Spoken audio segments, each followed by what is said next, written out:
The light, filtered through the thick, hand-stitched lace curtains of the cottage window, was the muted, deep gold of late afternoon honey. It lay across the wooden floorboards, illuminating the dust motes dancing in the stillness. The small room smelled of dried apples, old parchment, and the lingering, comforting aroma of wood smoke that always clung to the stones of the hearth, a scent that was a lifetime away from the sterile, lemon-scented air of the apartment she had been so brutally evicted from only 2 days prior. Alara sat in her sturdy, high-backed chair, its surface polished smooth by 7 decades of use, her hands resting lightly on her lap, a topography of blue veins and swollen knuckles that mapped a life of relentless labor and sacrifice. Her granddaughter, Clara, 10 years old and all watchful gravity, sat close to her feet on a woven rug, tracing the geometric pattern with a small finger while absorbing the quiet horror of the last 48 hours. The sudden, sharp injustice of their displacement casting a long shadow over their small, shared sanctuary. Alara began to speak, her voice a low, resonant rumble. Like distant thunder after a storm has past it carried the weight of history, but was fundamentally steady. Her attempt to anchor the child in the violent wake of betrayal. She spoke first of the moment of rupture, the image seared into her mind, the taxi pulling up to her old apartment building, and the sight of her life scattered like refuse a mound of clothes, blankets and boxes dumped unceremoniously next to the communal beans, covered loosely by a flapping plastic sheet, the sight stripping away the last illusion of the home she had painstakingly built. The memory of the betrayal was cold, sharp, and clinical, like a surgical incision. The very air around the apartment complex had seemed to freeze when her daughter-in-law, Diana, emerged, immaculate and cold, holding a crisp, white note.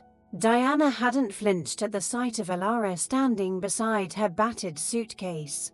Instead, she had delivered the note, "The lease is up. My in-laws live here now, Mark," with a chilling lack of emotion, her only expression a faint, patronizing smile that suggested Alara was a nuisance finally dealt with. Alara remembered the nauseating heat of shame that had rushed over her, a feeling worse than the raw grief of the flood, worse than the pain of Thomas's death, because this was an intentional cruelty inflicted by her own blood, a calculated act of erasure. She had looked past Diana, up at the window of her former apartment, catching a fleeting glimpse of 2 unfamiliar faces, Diana's parents, the new, quiet, financially profitable tenants, and realized her son had sold her out for a tidy profit and peace within his marriage. The subsequent drive to the old cottage had been silent save for the rhythmic squeak of the taxi's wipers against the sudden,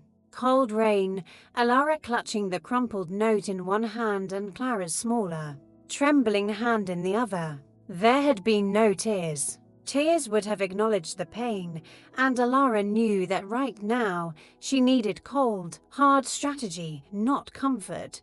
She needed to survive. She needed to transform the shame of being tossed out like trash into the iron resolve that had seen her through the valley flood and the city fire. The cottage itself was the antithesis of the betrayal, a place of honest decay rather than calculated malice. It was her mother's old home, which Alara had bought in a frantic, defiant call to the estate agent while still sitting in the taxi, a rash decision fueled by the desperate need for sanctuary. Any sanctuary that wasn't marked by her son's ownership. The air inside was freezing, thick with the smell of damp plaster, wood rot, and the ghosts of memory. Dust lay everywhere, a soft, undisturbed blanket over the sparse furniture. Clara, overwhelmed by the sudden loss and the cold, had immediately burst into a quiet, heart-wrenching sob, sinking onto the nearest dusty chair. "Grandma, why is Papa Mark mean? Where is our home?" She had cried, and Alara had knelt instantly, pushing aside the exhaustion and the bone-deep ache of betrayal. "Our home is right here, little sparrow," Alara had whispered, gently brushing the dust from Clara's coat. "It's in the hands that hold you. Mark has forgotten the difference between a house and a home. We will teach him." This simple act, the affirmation of their bond against the outside world, was the first act of rebuilding. The first stone laid in their new foundation. It was later that evening, as Alara struggled to open the rusted flue on the ancient stone fireplace. Her hands scraped and raw from the effort, that the final, decisive step was taken. Her old flip phone, which she had deliberately kept switched off, buzzed to life on the dusty side table. It was Mark. He wasn't calling to apologize. He was calling to manage the fallout, his voice slick with rehearsed self-justification. "Mom, look, I'm sorry you found out that way, but Diana's parents needed the space, and frankly, your apartment was draining capital. I deposited the market value of the contents, and you're free to use the money however you like. Think of it as a fresh start." Alara didn't interrupt the torrent of excuses. She waited until the silence stretched thin, and then she spoke, her voice clear, calm, and utterly devoid of warmth. "It's not enough, Mark," she stated flatly. "The furniture was never the asset. The asset was your mother. And the mother just resigned." She then began, systematically and ruthlessly, to dismantle the financial safety net she had maintained for him for decades. "The quarterly funds I transferred to your business portfolio to stabilize your risky ventures. That stops immediately. The trust fund I set up for your children's education? I'm reassigning the principal to a charitable foundation that supports homeless women. And the mortgage on the Elm Street house, the house Thomas and I saved for 10 years to buy. I signed that deed over to you years ago, but I've been secretly servicing the payments since the refinance. That stops now." The silence on Mark's end was instantaneous and profound, thicker than the dust in the cottage. The calm, factual delivery of the termination notice was more devastating than any scream. Mark's excuses sputtered and died, replaced by a horrified, panicked gasp. "Mom, what are you saying? You can't. The payments. I thought Dad paid that off." Alara allowed herself a small, cold victory. "Your father did. I paid it off a second time after you leveraged it for that disastrous tech venture 5 years ago, Robert. I simply wanted you to have a safe home for my grandchildren. But you decided a mother was worth less than a quiet tenant. Now you will learn what it truly costs to stand on your own 2 feet." "Mark," she didn't wait for his frantic, high-pitched pleas to stop. She simply pressed the end call button, and the silence returned, now charged with a new, definitive sense of consequence. She looked at her trembling hands, the hands that had just signed away hundreds of thousands of dollars, the vast majority of her remaining capital, but she felt a strange, fierce sense of liberation. She was finally free of the burden of enabling her son's perpetual immaturity. The first act of revenge was complete, and now the long, hard work of survival truly began. As the freezing air seeped through the cracks in the cottage walls, she finally managed to coax a small, fragile flame to life in the hearth. And as the yellow light flickered across the room, she pulled Clara close, their cold bodies finding mutual warmth, realizing that the heat of the fire, however small, was a more reliable comfort than the false security of family who treated her like a replaceable asset. The morning arrived not with the gentle alarm clock chime Alara was used to, but with the bone-deep ache of sleeping on a thin, lumpy mattress and the sharp, penetrating cold that bit at her joints, a cold that the meager, quickly extinguished fire had failed to ward off entirely. The light filtering through the grimy panes of the cottage windows was pale and unforgiving, illuminating the layers of dust and neglect that coated every surface. This was not just an old house, it was a ruin that demanded immediate, rigorous labor. Alara woke before Clara, rising stiffly, her hands immediately seeking warmth by rubbing her swollen knuckles.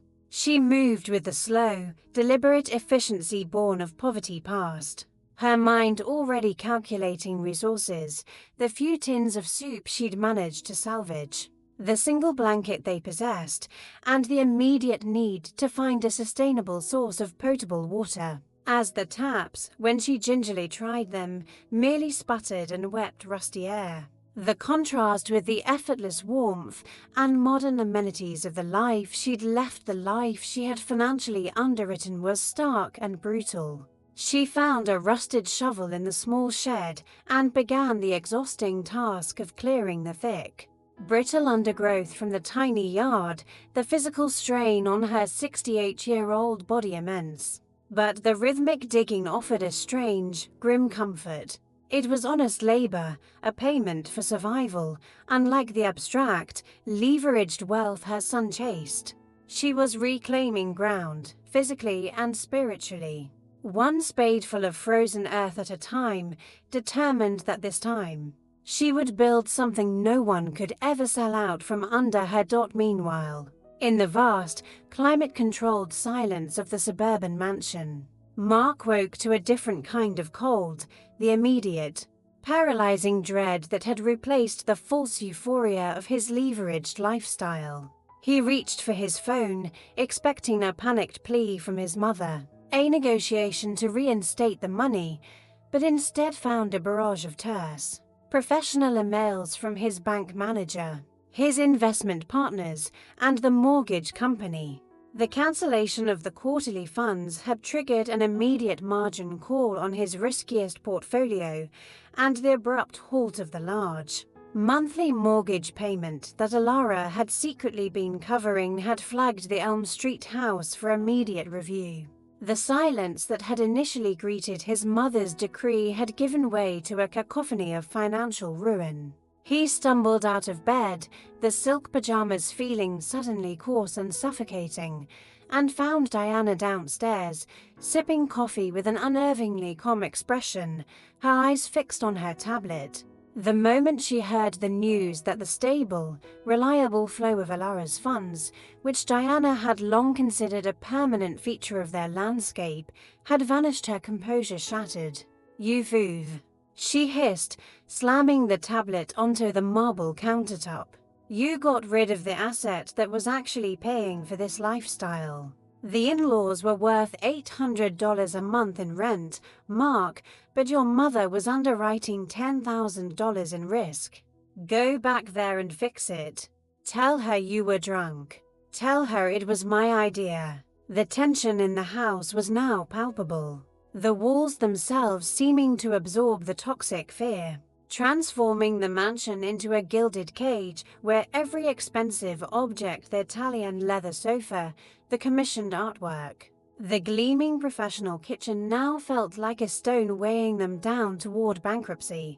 The immense financial scale of Mark's panic was rooted in a memory Alara carried, a painful, hidden chapter of sacrifice she now recalled as she rested her aching back against the cold stone of the cottage wall. The year was 2012. Mark had launched his first major tech startup, a venture he'd poured his entire inheritance from the Elm Street house into, only to see it fail spectacularly 6 months later, leaving him facing a crippling debt that threatened his credit and his nascent career. Alara, then working to minimum wage jobs to supplement her meager widow's pension, had gone to the bank herself. She remembered the shame, the cold fluorescent light of the loan officer's office, and the immense, heartbreaking weight of signing the refinancing papers that secured the loan to bail Mark out, knowing full well she was signing away the only true asset Thomas had left her.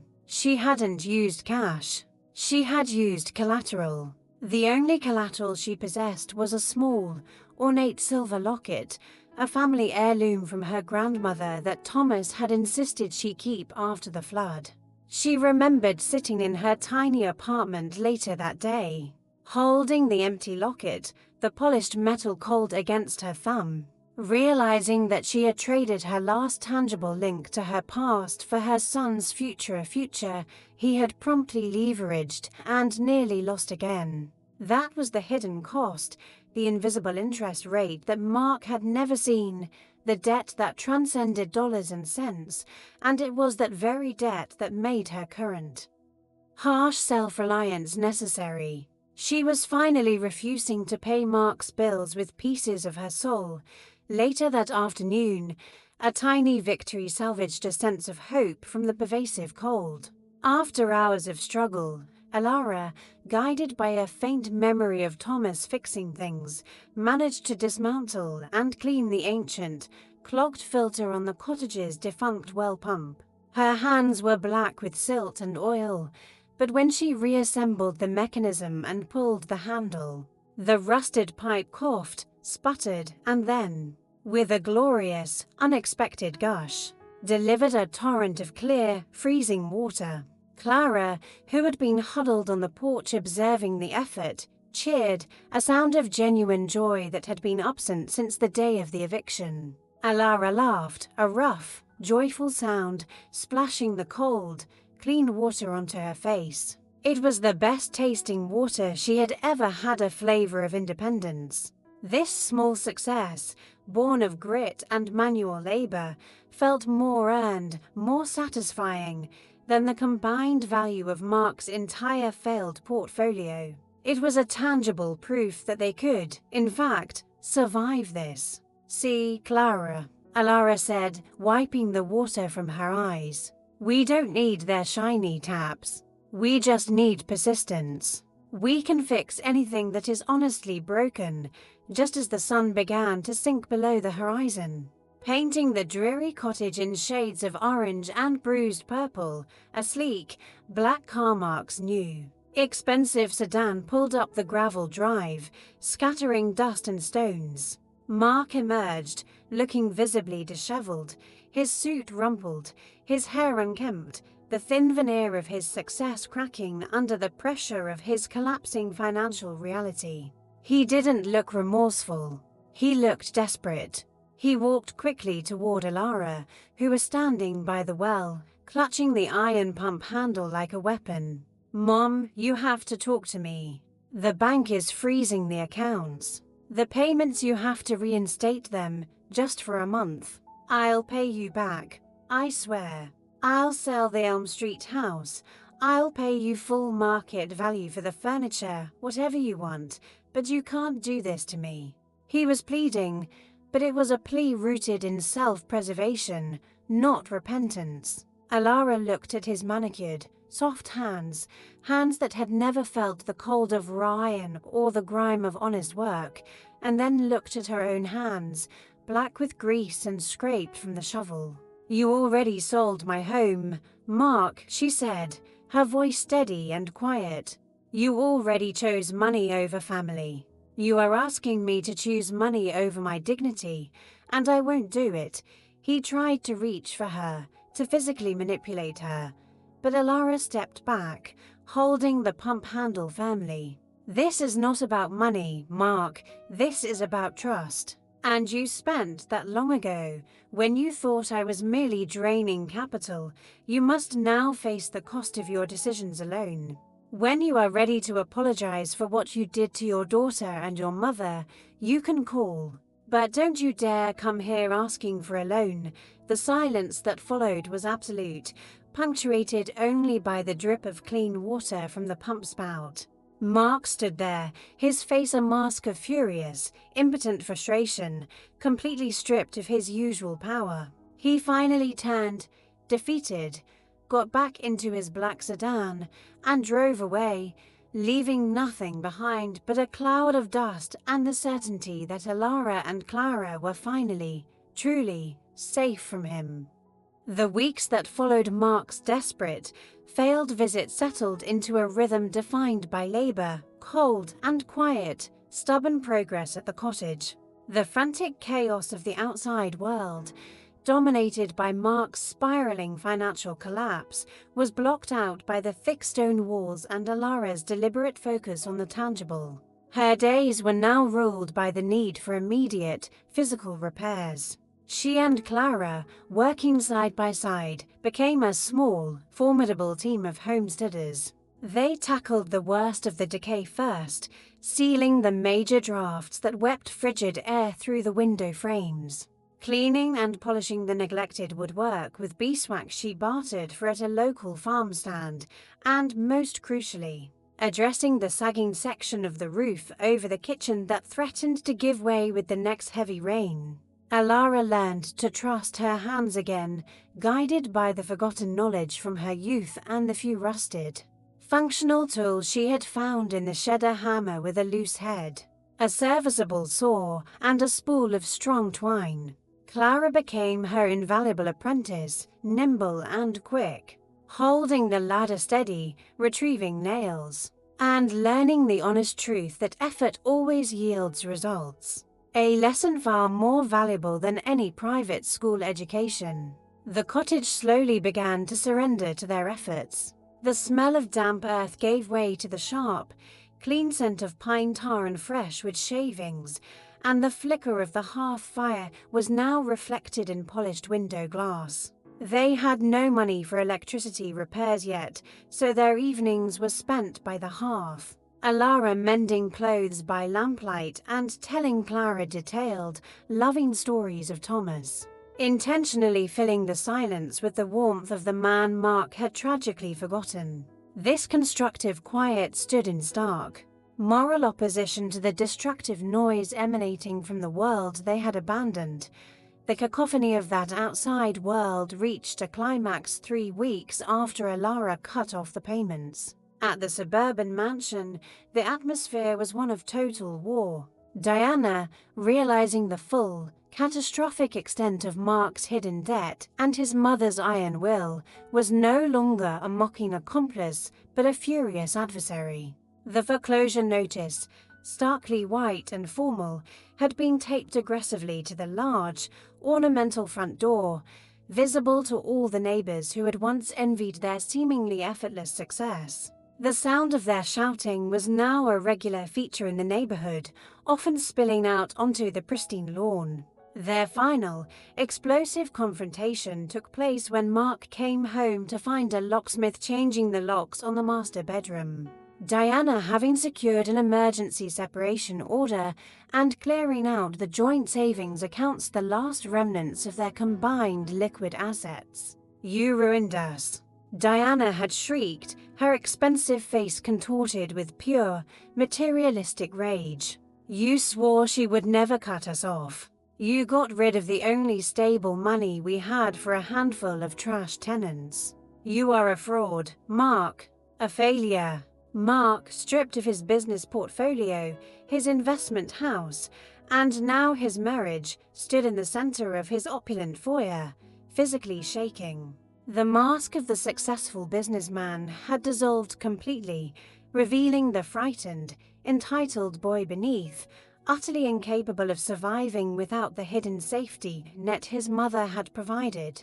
The police were called to escort Diana away with her carefully chosen luggage, leaving Mark alone in the empty, echoing mansion, surrounded by foreclosed opulence and the deafening silence of his defeat. It was during the deep clean of the cottage's unused root cellar, a space Alara intended to line with fresh straw for winter storage, that she stumbled upon a small, metal box tucked behind a loose stone. Inside, covered in dust and containing a faint, dry smell of old lavender, was a bundle of Mark's baby pictures, and beneath them, a brittle, signed contract. It was the original life insurance policy Thomas had left her, intended to secure her entire retirement. The document was marked with a red stamp, cashed out minus 2012. This was the final, true cost of the Elm Street mortgage rescue. She hadn't just refinanced the house to save him. She had liquidated her entire future. She remembered the lie she had told Mark that the money came from a wise old investment. In truth, she had stood in the bank and signed away her final piece of stability, A decision made in the quiet certainty that a mother's duty superseded her own need for security. Seeing the physical evidence of that sacrifice now, long after the financial wounds had healed but the moral ones festered, brought a sudden, surprising wave of pure, fresh grief. It wasn't the pain of loss. It was the pain of the vast chasm between the son she had sacrificed everything for and the man who had abandoned her for a few $1,000s in rent. She sat on the cold floor of the root cellar, clutching the worthless policy, and wept not for her lost money, but for the lost boy. Mark's rock bottom came not with the loss of the house, which was clinical and impersonal, but with the cold reality of the streets. After the bank officially took possession, Mark spent 3 days sleeping in his now repossessed sedan, the car itself eventually being towed from a public lot. He was left with nothing but the clothes on his back, the last of his cash gone to cheap motel rooms and bad takeout. He was utterly humiliated, stripped of the status that defined his identity, realizing for the first time the true, punishing weight of the financial world he had so recklessly played in. His repentance, when it finally arrived, was raw, desperate, and devoid of any expectation of rescue. He walked for hours until he found a payphone, his fingers stiff with cold, and called the one number he still knew by heart. Alara answered on the second ring, having long since learned to recognize the cadence of his distress. "Mum," Mark choked out, his voice sounding thin and broken. "I don't know where I am. I don't have anywhere to go. I lost everything. I'm not calling for money. I need to say I'm sorry. Not just for the rent, but for everything. For not seeing you. For being a terrible son. I understand now what I asked you to do." The genuine, terrifying fear in his voice was unmistakable. It was the sound of the 12-year-old boy lost in the crowd, not the polished predator. Alara listened in silence, holding the phone away from Clara so the child wouldn't hear the raw anguish in her father's voice. The temptation to rescue him was overwhelming, the primal maternal urge to heal his pain. But she knew that money was the poison, and she could not give him the antidote he craved.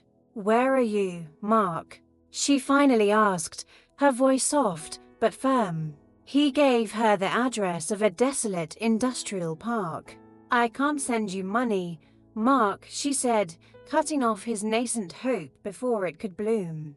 "I don't have it. I am building a life here with Clara that is sustainable, honest, and entirely our own. You lost everything because you forgot the value of simple survival." She paused, then offered the only thing she truly could. "I won't give you a loan, but I will give you a chance to earn back your self-respect. There is a small, cold, dilapidated shack at the edge of town, just off the old highway. It's empty. If you can get here, you can sleep in the shed outside the cottage. You will work for your food and your warmth.